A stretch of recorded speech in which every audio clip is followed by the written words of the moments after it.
Hi Weber fans, my name is Steven Trulask, and today I'm going to be showing you a recipe from our new Weber Connect app. Today we'll be grilling a herb crusted tenderloin with chimichurri sauce over direct medium heat, and the app will walk us through every step of the way.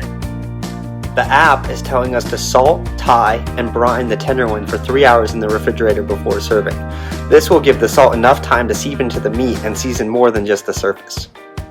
Next, we will make the chimichurri sauce by combining parsley, olive oil, lemon juice, garlic, salt, pepper, and red pepper flakes in a food processor.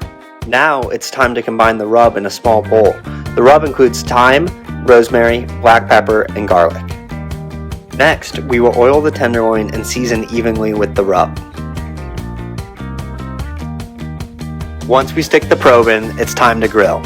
Per the app's instruction, I have set up the grill for direct medium heat, 350 to 450 degrees, and will be placing the tenderloin directly over the heat source.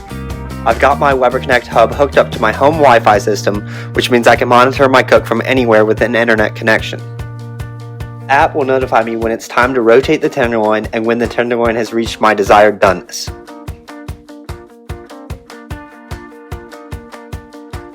Yum! Thanks Weber Connect for the awesome recipe.